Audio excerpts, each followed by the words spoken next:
ओम नमो भगवते वासुदेवाय। तो आज आप सभी माघ मास महात्म्य के पहले और द्वितीय अध्याय का श्रवण करेंगे। सबसे पहले सारे संसार के कर्ता श्री भगवान विष्णु, देवी सरस्वती और श्री गुरु जी के चरण कमलों में मैं नमन करती हूँ और इसी के साथ माघ मास महात्म्य की कथा का प्रारंभ करती हूँ।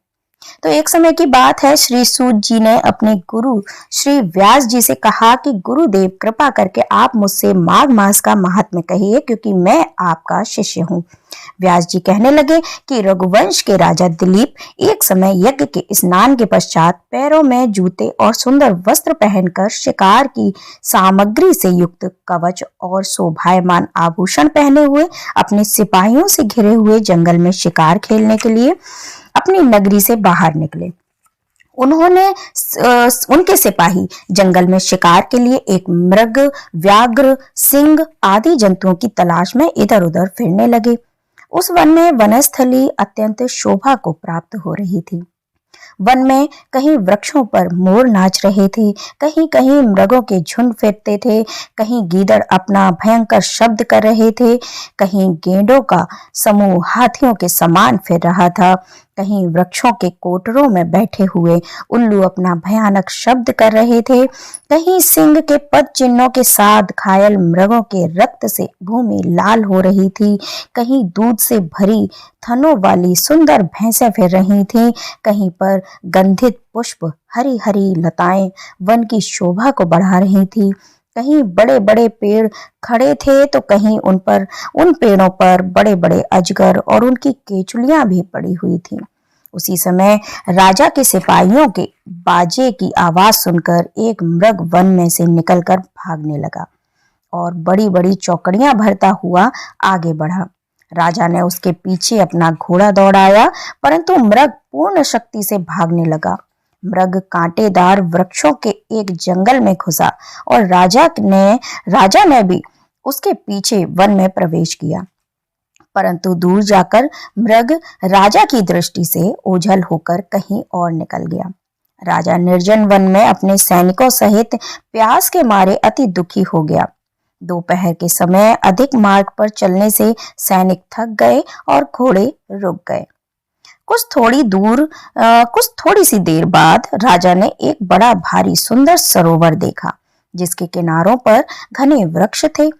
इसका जल सज्जनों के हृदय के समान स्वच्छ और पवित्र था।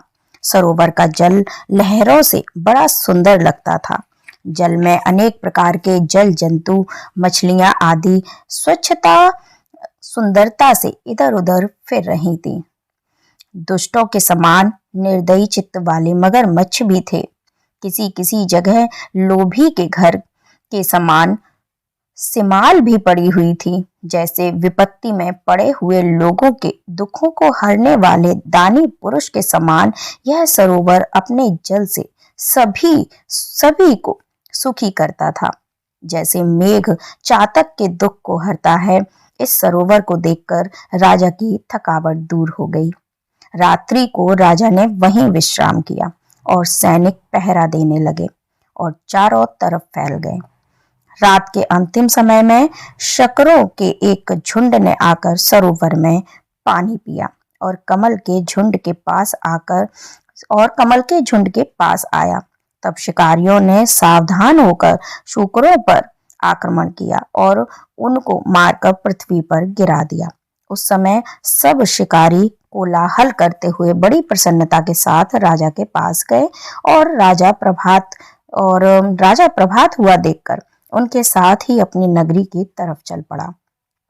रास्ते में एक तपस्वी को देखा जिसका शरीर तपस्या और नियमों के कारण बिल्कुल सूख गया था, जो मृग छाल और वल्कल पहने हुए था और नख, रोम तथा केश धारण किए था। राजा ने ऐसे घोर तपस्वी को देखकर बड़े आश्चर्य से उसको प्रणाम किया और हाथ जोड़कर खड़ा हो गया। तब तपस्वी ने राजा को कहा कि हे राजन, इस पुण्य शुभ माघ में इस सरोवर को छोड़कर तुम यहाँ से क्यों जाने की इच्छा करते हो? तब राजा कहने लगा कि महात्मन, मैं तो माघ मास में स्नान के फल को कुछ भी नहीं जानता। कृपा करके आप विस्तार पूर्वक मुझको बतलाइए। यहाँ से दूसरा अध्याय प्रारंभ हो रहा है।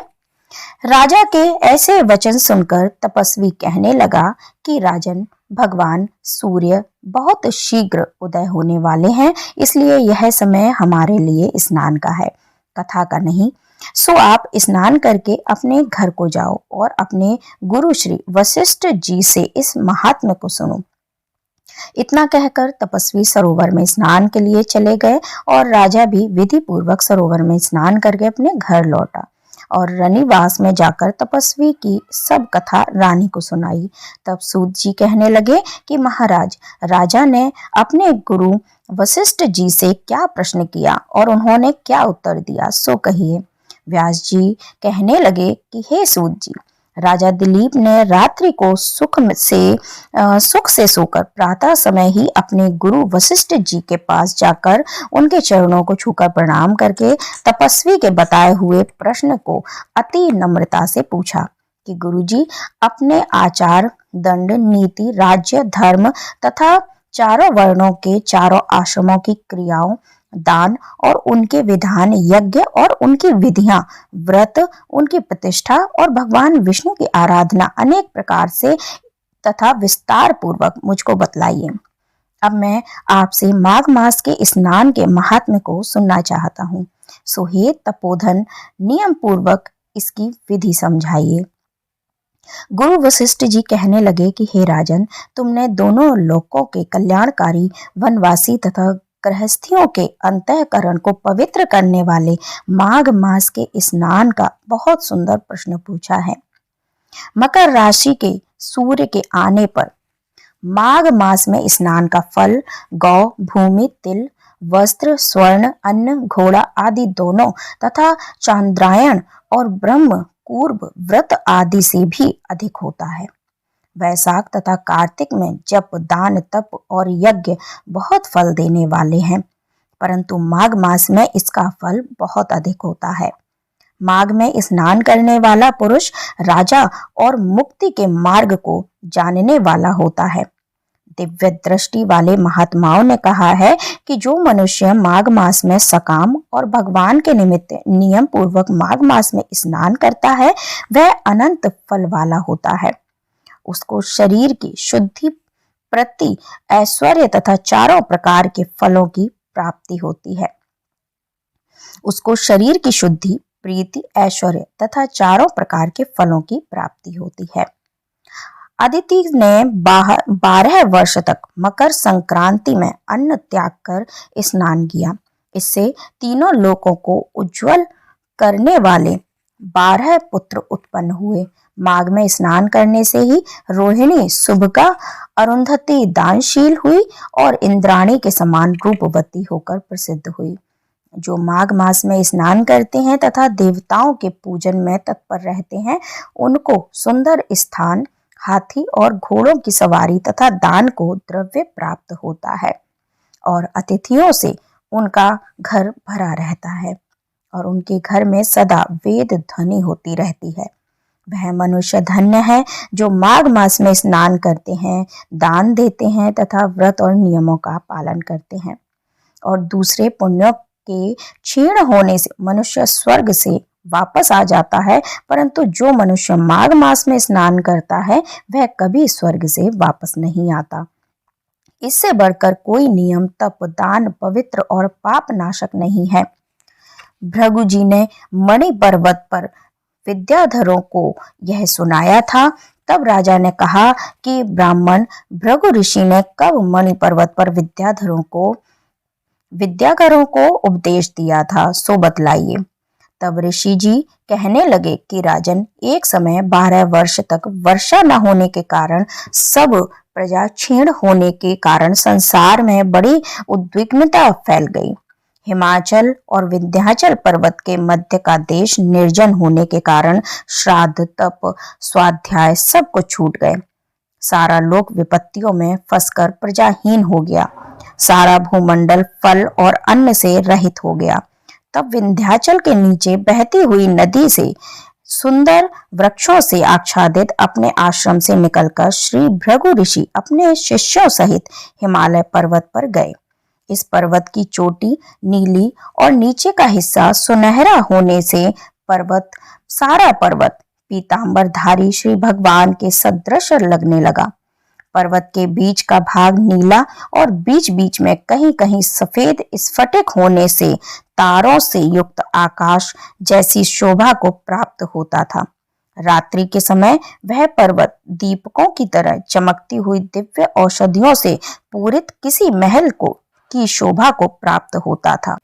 यह पर्वत शिखाओं पर बांसुरी बजाती और सुंदर गीत गाती हुई किन्नरियों तथा केले के पत्तों की पताकाओं से अत्यंत शोभा को प्राप्त हो रहा था। यह पर्वत नीलम, पन्ना, पुखराज तथा इसकी चोटी से निकलती हुई रंग बिरंगी किरणों से इंद्रधनुष के समान प्रतीत होता था। स्वर्ण आदि सब धातुओं से तथा चमकते हुए रत्नों से चारों ओर फैली हुई अग्नि ज्वाला के समान शोभायमान थी। इसकी कंदराओं में काम पीड़ित विद्याधारी अपने पतियों के साथ आकर रमण करती हैं और गुफाओं में ऐसे ऋषि मुनि जिन्होंने संसार के सब क्लेशों को जीत लिया है, रात दिन ब्रह्म का ध्यान करते हैं और कई एक हाथ में रुद्राक्ष की माला लिए हुए शिव के आराधन में लगे हुए हैं। पर्वत के नीचे भागों में जंगली हाथी अपने बच्चों के साथ खेल रहे हैं तथा कस्तूरी वाले रंग बिरंगे मृगों के झुंड इधर उधर भाग रहे हैं। यह पर्वत सदा राजहंस तथा मोरों से भरा रहता है, इसी कारण इसको हम कुंड कहते हैं। यहाँ पर सदैव ही देवता, गुह्यक और अप्सरा निवास करते हैं। आगे की कथा तीसरे अध्याय में हम श्रवण करेंगे। तब तक के लिए जय श्री हरि।